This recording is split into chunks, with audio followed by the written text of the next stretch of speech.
സാധാരണ രീതിയിൽ മത്സരം കഴിഞ്ഞ ശേഷം നമ്മളൊരു 10-15 വീഡിയോ അപ്ലോഡ് ചെയ്യേണ്ട സമയമായിട്ടുണ്ട്. എന്തുകൊണ്ട് അപ്ലോഡ് ചെയ്തില്ല എന്നുള്ള ചോദ്യത്തിനുള്ള ഉത്തരം ഇതാണ്.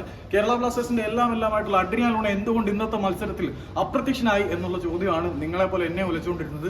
അതിന്റെ കാരണം എന്താണെന്ന് കേരള ബ്ലാസ്റ്റേഴ്സിന്റെ പരിശീലകനായിട്ടുള്ള മിഖായൽ സ്റ്റൈനോട് പ്രസ് കോൺഫറൻസിന് മറുപടി കിട്ടാത്തത് കൊണ്ട് നമ്മൾ മിക്സഡ് സോണിൽ പോയി പുള്ളിയോട് ലൂണ വരാത്തതിന്റെ കാരണം ചോദിക്കാൻ പോയതുകൊണ്ടാണ് ഇത്രയും ലേറ്റ് ആയത്. പിന്നോട് കയറി വന്നപ്പോഴത്തേക്കും കുഴഞ്ഞു. അഡ്രിയാൻ ലൂണയ്ക്ക് പരിക്കോ മറ്റു കാര്യങ്ങളോ ഒന്നും ഇല്ല എന്ന് നമ്മുടെ പരിശീലകനായിട്ടുള്ള മിഖായൽ സ്റ്റൈനർ പറഞ്ഞിട്ടുണ്ട്. കുറച്ച് ഓടി വന്നുകൊണ്ടാണ് ശ്വാസം മുട്ടുന്നത്. അഡ്രിയാൻ ലൂണയുടെ കാര്യത്തിൽ അദ്ദേഹം പറഞ്ഞിരിക്കുന്നത് അഡ്രിയാൻ ലൂണയ്ക്ക് ഇഞ്ചുറിയും കാര്യങ്ങളൊന്നുമില്ല. ഹോപ്പ്ഫുള്ളി അഡ്രിയാൻ ലൂണ അടുത്ത മത്സരത്തിൽ കളിക്കും എന്ന് തന്നെയാണ് പ്രതീക്ഷിക്കുന്നത്. അഡ്രിയാൻ ലൂണയ്ക്ക് ഇപ്പോൾ സുഖമില്ല, ഇൽനസ് ഉണ്ട് എന്ന് മാത്രമേ പറയാൻ പറ്റത്തുള്ളൂ. കൂടുതൽ ഈ കാര്യത്തിൽ വിശദീകരണം നൽകാൻ കഴിയില്ല. ഒരു കാര്യം ഉറപ്പിച്ചു വരാൻ, അഡ്രിയാൻ ലൂണയ്ക്ക് പരിക്കോ മറ്റു കാര്യങ്ങളോ ഒന്നുമില്ല.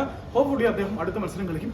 അദ്ദേഹത്തിന് സുഖമില്ല എന്ന് മാത്രമാണ് മിഖായൽ സ്റ്റൈനർ പറഞ്ഞത്. അപ്പം ലൂണയ്ക്ക് ഇഞ്ചുറിയും കാര്യങ്ങളൊന്നുമില്ല. ഇതിന്റെ ഒറിജിനൽ ക്ലിപ്പ് സ്റ്റൈനർ പറയുന്നത് പറ്റുവാണെങ്കിൽ ഞാൻ ഇപ്പോൾ അപ്ലോഡ് ചെയ്യാം, അല്ലെങ്കിൽ വീട്ടിൽ ചെന്നിട്ട് അപ്ലോഡ് ചെയ്യാം. ബാക്കി കണ്ടന്റ് ഞാൻ വേഗം ഇപ്പം ഞാൻ പറഞ്ഞിടാം. അത് കഴിഞ്ഞിട്ട് വീട്ടിൽ ചെന്നിട്ട് ഒറിജിനൽ ക്ലിപ്പ് ഞാൻ അപ്ലോഡ് ചെയ്യാം.